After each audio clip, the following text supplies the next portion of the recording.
And we are back with part 2 of the first 4-part series for this podcast for the HCS Orlando. I got the man, the myth, the legend, Ozzy over here. How are you, man?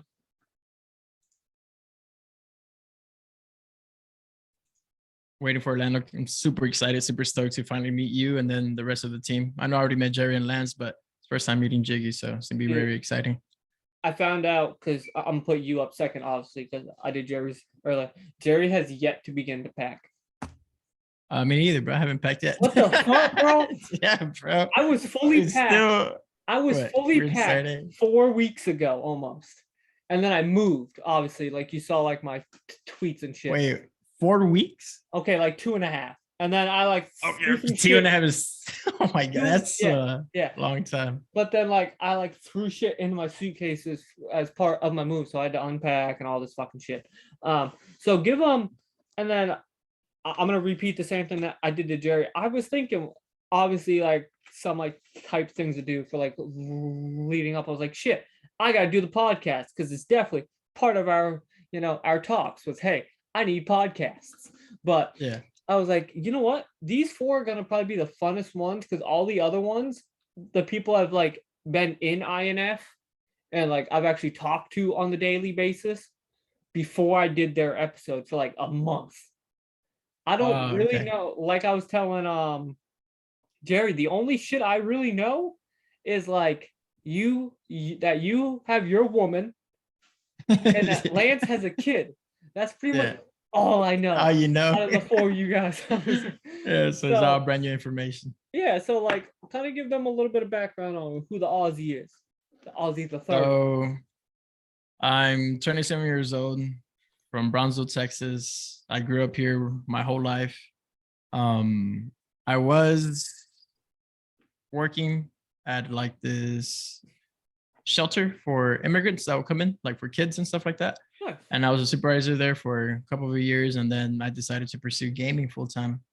And Halo was coming out. That was like pre-Halo Infinite. Saw how the game was in beta, really liked it a lot, and decided, you know what, I'm gonna do this 100%. Got the team, found Jerry like in 2018 or 19, I believe, during a local LAN here where we live.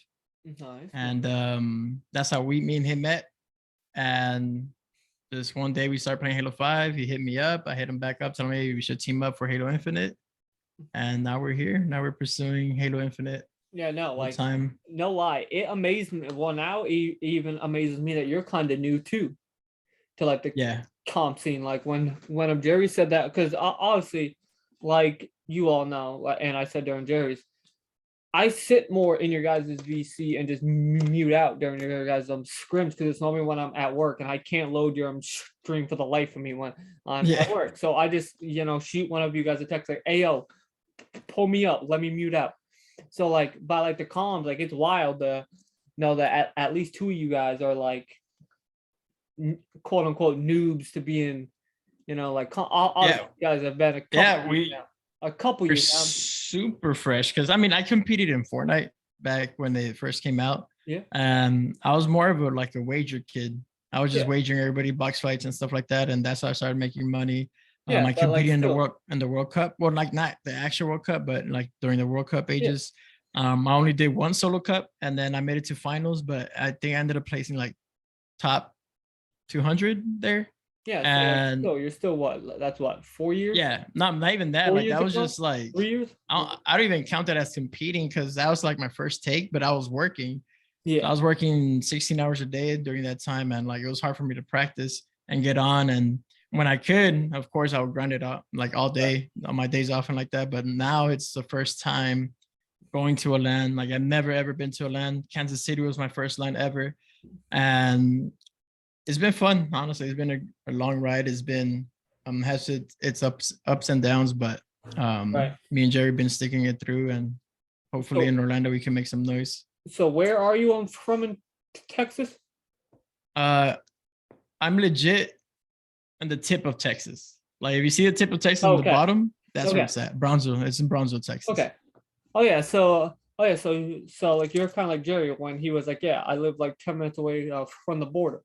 Almost. Yeah. Well, Yeah, it's because the border is super long. So like Yeah. me and him are super close to the border, but we're so far away from each other. Yeah. It's weird because we live super close, but he's like almost an hour away, and then the border for me is like 5 minutes. Yeah.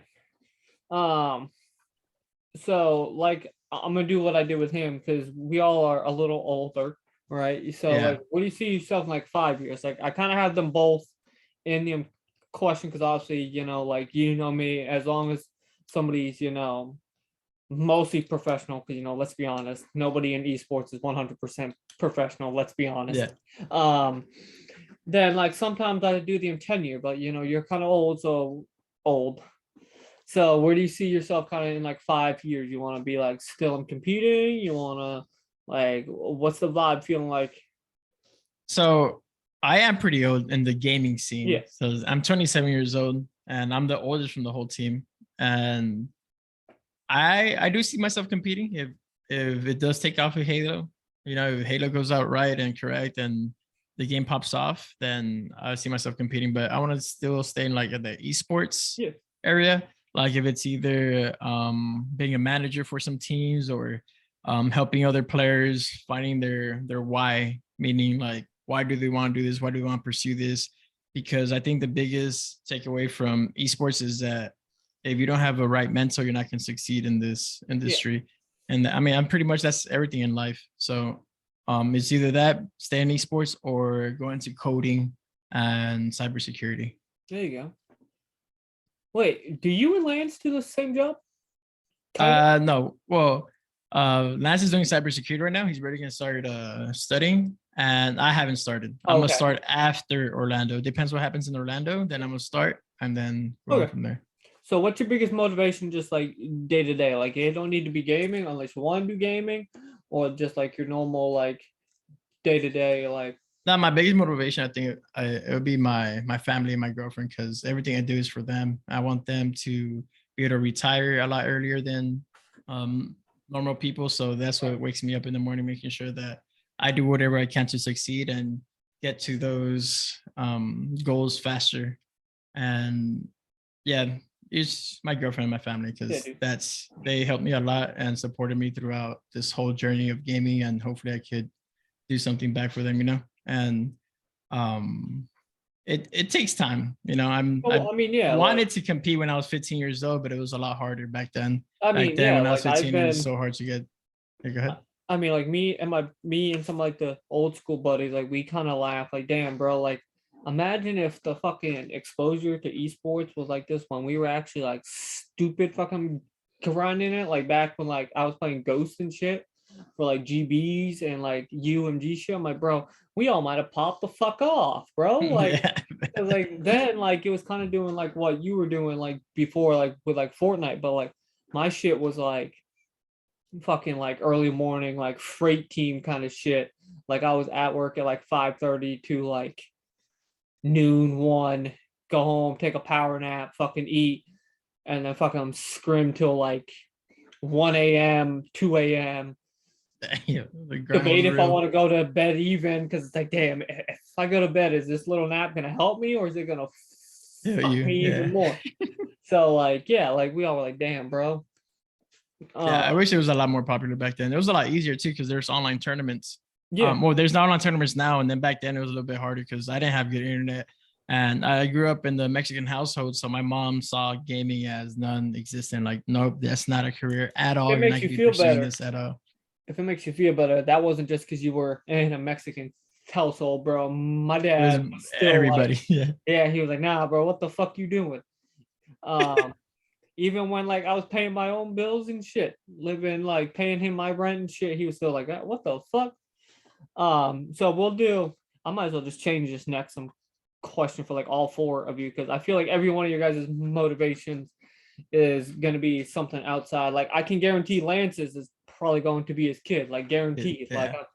Like, so what's your biggest influence inside of gaming? For yours, it could be a streamer, it could be an actual Halo player, but like, who do you kind of like, quote unquote, like look up to, like kind of be like, oh yeah, like I kind of like how he kind of rocking and rolling, or who do you know? Honestly, like My biggest motivation in esports, I wouldn't say someone that I look up to as a big streamer, but it's my own teammates. I feel like I owe them my best, so I play and grind for them to know that they're gonna get the best out of me. You know what I mean? So like, that's my biggest influence in esports is because it's the guy next to me. You know, it's for Jerry, it's Jiggy and Lance, and that's how we got this team together, is because of their mental. I remember me and Jiggy had a really long conversation one time before we even teamed, and we talked about how we wanted to grind, how much it meant to us and stuff like that. And it just meant a lot for me to have the right people in this team to like understand the goal.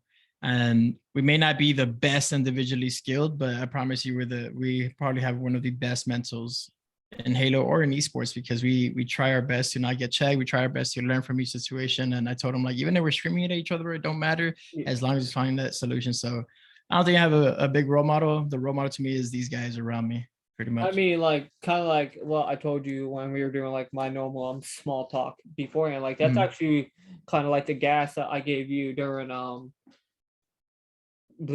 Jerry's. I almost said Jiggy, but I didn't even. I haven't done Jiggies yet. But like, but like that's even what I told Jerry was like, yeah, like that's the reason. Like I had some other like minor team owners that are like roughly like INF size. I am a little bit bigger. Like when I like people don't realize that a lot of us owners, like, yeah, we might talk shit on Twitter and shit, but like we all talk like behind like closed doors and shit, kind of like bounce ideas off of each other. And like I signed you guys like technically kind of like super early for Orlando, and they were like, bro, like you could have kind of like waited out, seeing if there was a better, like, quote unquote, like, and not really like a higher ceiling, but like not like a super low on floor. But I'm like, yeah, but like, you know, when me and you began talking, you told me that you were gonna wait to even like talk until you guys had your set forth, because you're like, I want to come to you with the fourth that I'm riding into Orlando with.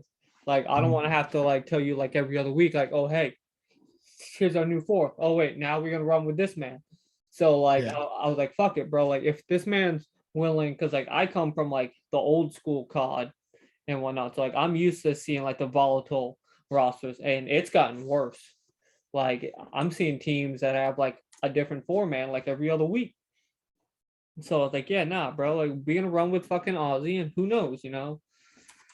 Year two might shock the world, maybe. Fucking year two might be Aussie and Co and INF still. Who knows? Yeah. But forget what else I was gonna say. Oh, so I think Lance is the only one who knows this, but like I'm gonna try to say this without tearing up, because me and Lance have been talking kind of like behind them closed doors. I am a little bit. So this is my first LAN since losing my great grandma. Wow. So like Lance like, oh baby, like we about to fucking shock the nations then. I'm like, well, yeah, but like that's why like I was like, I mean, like you saw hotel I had first, right? Like I was gonna fucking like stay like 25 minutes away. Like I was gonna, like ball out, because like I don't take vacation. I'm a workaholic, bro. Like, but then as soon as like the person that I'm supposed to room with was like, I don't know if I'm making. I'm like, nah, Aussie, where you guys fucking staying at? Because this is about to be a fucking culture thing, baby. We fucking rolling mob deep no matter what. So so what's your two lessons you kind of learned so far? Like one, they both can be outside of gaming. One can be inside, outside. Both can be inside. Like what you kind of learned so far? My biggest takeaway, I mean, I think I'm gonna be repeating myself, but my biggest takeaway is just making sure that your mental is on point, because this industry, like if you go on Twitter, you lose a scrim, you lose a tournament, you have people talking shit, they be telling you other shit, they're calling you cheaters, they're calling you this, they're calling you that, and it's so hard to stay composed. But I think the biggest takeaway from here is your mental, and the second would be probably your passion into it, because without passion, without your mental, you're not gonna go anywhere in life. And this has been, it's already been a year, but it seems like it's been 2 months grinding this game. It's been, I mean, yeah, because you had that little era that like me and you were talking, because you were trying to figure out how much you wanted to actually scrim, because you had people calling you out for fucking cheating, and me and you were bouncing ideas back and forth, even though me and you were instantly on the same page. Like you were like, well, how much do I really need to show? And I was like, bro, just fucking if you guys fucking scrim, let's say 4 times a night, you only really need to be live for 1 or 2 of those. Like, you don't need to show it all. Like, if you're live for 2 out of the 4, well, then they kiss your ass on the other 2. Like, yeah. But no, but like, I mean, but that like, all that like cheating yeah. accusation, it was like, it's whatever to us, right? But like, Yeah. we just don't like being disrespected like that. And then we're always, every single time since the beginning of Halo, when it first started, that we're like, whatever you guys need, we'll show. We have Jerry playing on the Xbox, man, so you can't even cheat on that. And I've been playing on PC, but I'll tell him like I could have my camera showing my monitor, whatever you guys need, we got it, bro. Like, just ask us. You know what I mean? And then like, kind of like, I gave Jerry so apparently Jerry never saw that. Like, at my old house, I had y'all up on the big ass TV during like some of the events, some of the online. I think I sent you a picture, but like, one of the best mental like I've seen so far was you guys with that game 5 on Catalyst. I was like, bro, I didn't know who the fuck won when that game ended. What the fuck? And then I was like, let's go, baby. Yeah, that was insane. It was a Slayer Right 50-49. Yeah, I was like, wait, what the fuck? I was like, wait, what the fuck just happened, bro? That was so Jiggy made a huge play. I remember this one dude, I forgot this guy's gamer tag, but like, he had a free back smack on Jerry, and the guy ends up repulsing him up to the air. So instead of back smacking Jerry for the win, he repulses him, sends Jerry flying up in the air, and then Jiggy comes and wins his piv against that guy and wins 50-49. We're like going crazy, but that was insane. Like, what the fuck?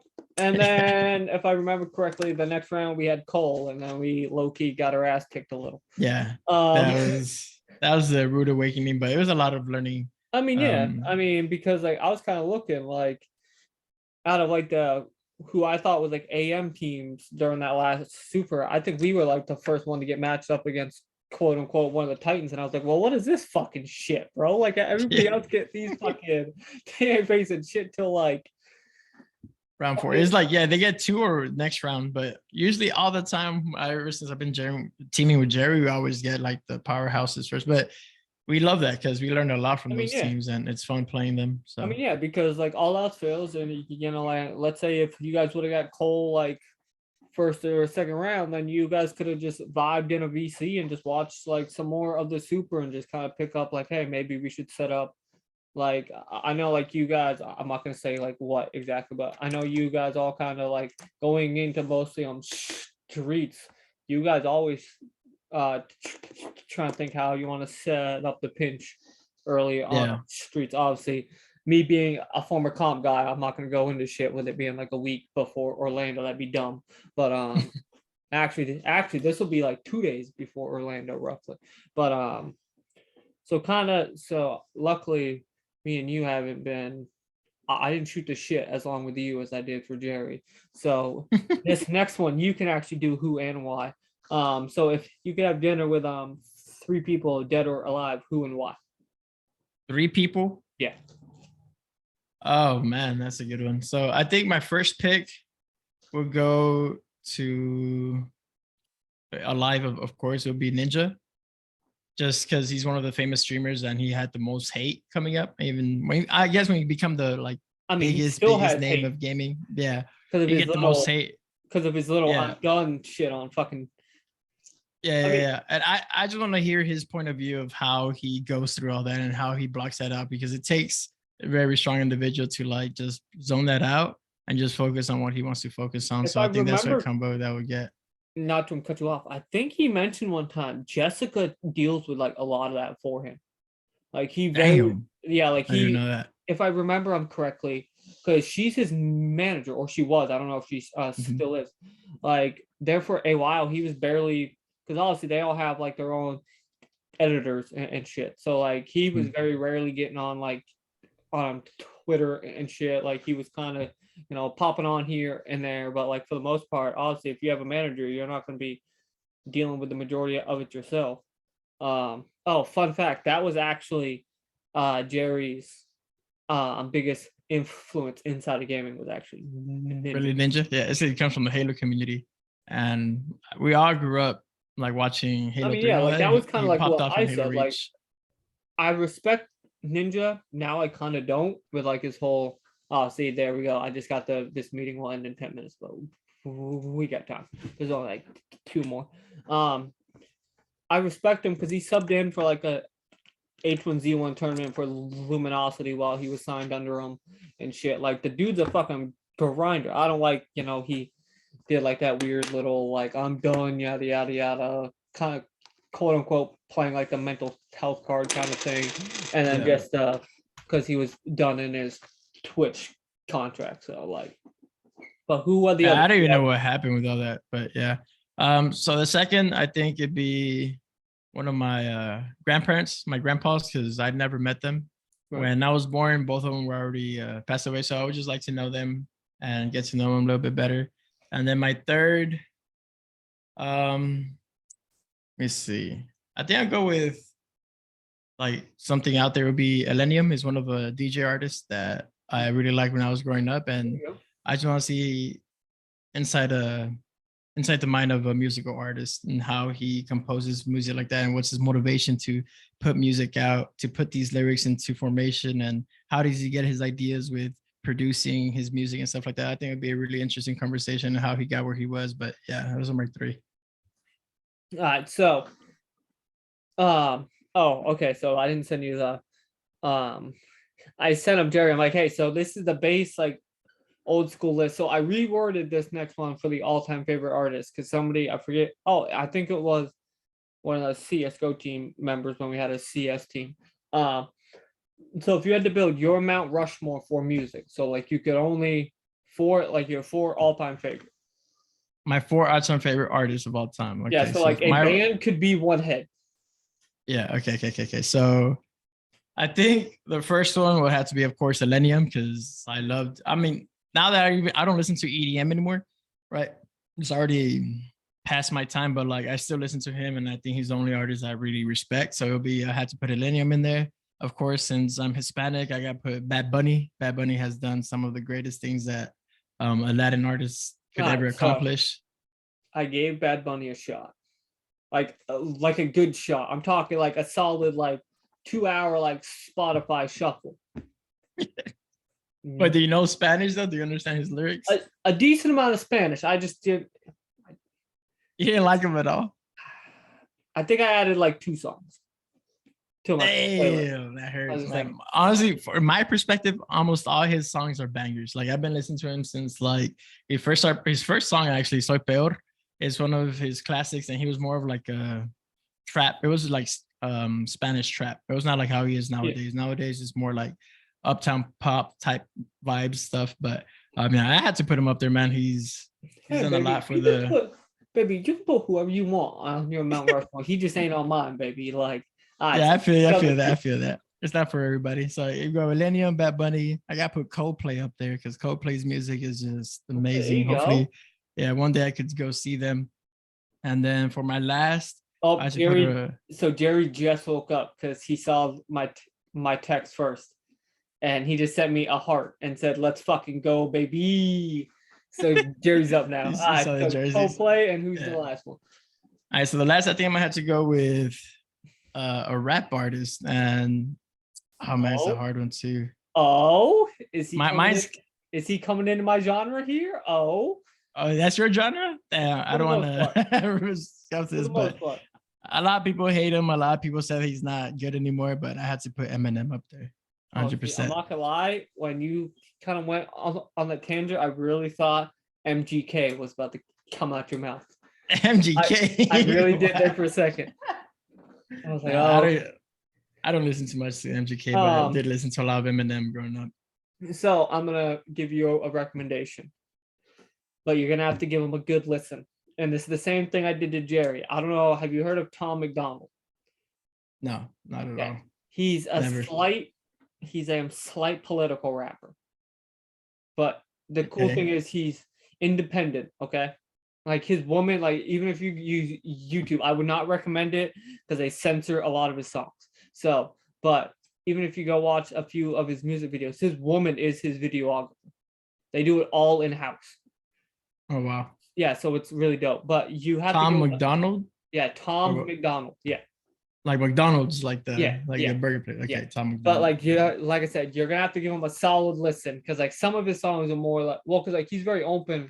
How long do we got? 4 minutes. We got one more question? Yeah. Because like he's very open. Like him and Nova, that's his girlfriend, fiance, wife. One of the three. They used to party like heavy, and then like he finally got to that point. You know, like he almost died. I think it was like 14 times in like a year, and he's like, "Fuck this." So him and Nova both got clean together. Like even when I think he has like 15 top Billboard plaques, and like even when he gets a new one of those, he pops like a bottle of like fucking like Fanta or some shit. Like he don't even reach for the champagne. So this one, I stole this from the Eavesdrop podcast because you know Hex is a goat. Yeah, he is. So if you could have any animal 3 feet tall, long, gross, small, whatever, tamed as a pet, what do you choose it? Oh man, this is easy. So I'm in love with elephants, brother. So an elephant? Oh, there you go. Yeah, literally all over my room is like elephants. I know, baby. Like my wall and stuff like that. I have elephants. I'm in your cord. Yeah, I gotta have an elephant for sure. The herd, 100% baby. An elephant, yes, sir. I gotta have an elephant. The second one would probably be a dinosaur. It'd be one of either, of course, a T-Rex or I can't. The ones with the long necks. I forgot what they're called. I got you, either. Yeah, those, and then the third one is kind of weird, but I'll get a blue whale. There you go. Because they're the biggest in the world right now. So you definitely gave me multiple options. It was really only just one, but that's fine. I would have a small, like 3-foot orca whale. That's now my go-to now. Orca? Yeah, dude. Can you imagine having your own little orca whale, bro? That'd be sick. I wanted a blue one too, but yeah, I feel you. But like, all right, so, dude, I'm so excited for Orlando. Like I said, I think I have this figured out, but yours is either I haven't figured out if I'm gonna go Sunday, Monday, Tuesday, Wednesday, and then do a video off my phone of giving you guys your jersey for Thursday, or if it's gonna go Monday, Tuesday, Wednesday, Thursday for the podcast. So either way, yours is going up either Monday or Tuesday. So obviously everybody by now, Jerry's is already up. Aussie next. I think Jiggy sometime tonight. Lance said he might have found time for me tomorrow. My bro, all I need is like 30, 40 minutes, baby. Like, that's all I need. I know you're busy. Yeah. You're a dad. Well, like I just need like 40 minutes of your life. I don't even care if you gotta fucking take care of the kid while you're doing the podcast. You'll be in the podcast too, fuck it. But all right, man. Thank you for coming on board. Obviously, I'm hoping to shock the world. I'm hoping you guys we will, brother. We will. For a world, because that'd be sick. Yeah, that'd be insane. But this has been another episode of the 1v1. I got my man Ozzy with this episode. Obviously, maybe I might try to get a rig something in the hotel room for after. Because I think we all leave on Monday, I think, right? You and Jerry leave on Monday. Me, Lance, and Jerry. Jiggy's staying for like another 4 days or something. I mean, that doesn't shock me. His fucking I'm gonna fire some shots at Jiggy. I know you're saying the beard. His profile picture. Fucking that does not shock me. He's definitely gonna fucking stay and party a few days in fucking Orlando. His fucking profile on Twitter is him in a Rona t-shirt with a Bud Light in his hand. That does not shock me to say it. But either way, baby, we're gonna have a blast. I don't know. If you didn't look, there's barely any coffee shops near our hotel, so that sucks. We're gonna have to. I don't even drink coffee, bro. So okay, I'm good on that. So I'm gonna be struggling, but I'm gonna send this out before this meeting cuts off. Until the next 1v1, this has been your boy Mike. I'm out. Peace.